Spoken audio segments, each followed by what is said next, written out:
The initial idea came from the greater penetration of renewable in the energy system. The greater penetration of new generation renewables implies greater the requirement for greater flexibility of the energy system. And there is a perception out there that storage in electric vehicles could provide this flexibility. Therefore, there is an interest from the energy sector that electromobility develops, because electromobility may be able to give some of the answers to the challenges faced by the energy sector going forward. And so the idea was to bring together the energy part and the transport part of the Florence rule of regulation and try to assess what are the conditions under which electromobility can develop and can provide, can support the quest for more flexibility in the energy sector. So today's workshop is trying to see this problem from the two angles, and that's why we are here together to looking at this issue. Yeah, so I mean, it's really, you know, and I appreciate this, the first initiative to really do something together, and this is a good trigger because yes, the initiative comes from the energy sector, but you know there are a lot of changes in the mobility and as we saw this morning, you know, that mobility is not just mobility. Maybe it's no longer single vehicles. Maybe it's just shared vehicles and all these. I mean, this is certainly something that complexifies and doesn't make it that simple to just use energy for balancing the grid or whatever.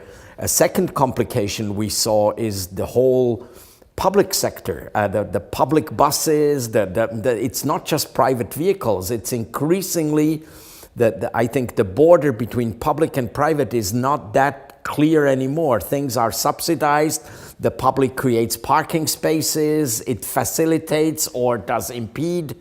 And so I think there is a lot to explore into the future about mobility and energy together. And what does that mean in terms of regulation? Because historically, we regulate energy or electricity, or we regulate transport, and we don't look at things together. Yeah, and I think this morning really, you know, it became evident that this aspect is much more complex than I think I personally had envisaged.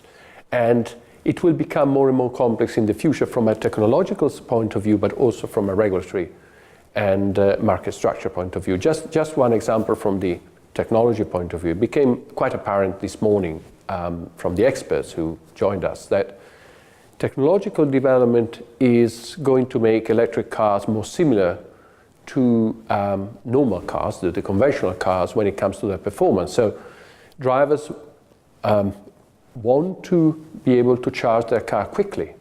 So the idea that cars' batteries can be used to support the grid in a flexibility mode is actually only one part of the story. The other part of the story is that cars will have to be charged quickly and therefore have a big impact on the request for power from the grid.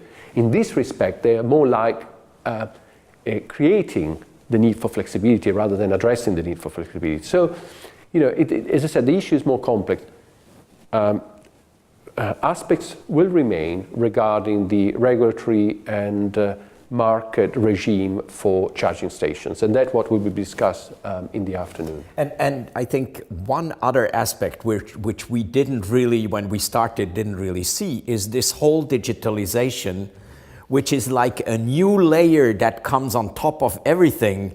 And this comes rather from the mobility sector, and says we want mobility as a service on our app, and then we want energy at the same time, and we want to deal with this in one single integrated app and not deal with the provider of electricity and the provider of the car. And so this creates all these digital intermediaries which we really hadn't anticipated, and how to regulate those.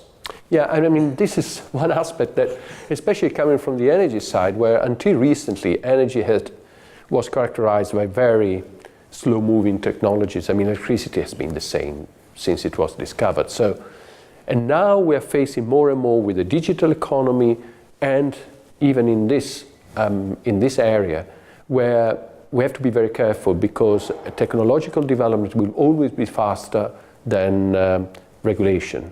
And we have to think about future-proof regulation, something which is not based on current technology, but based on what consumers want and might want in the future. And then technology will only be the background against which these services are provided. But if we are still going with regulation, after technology, we'll always be 5, 10, 15 years behind.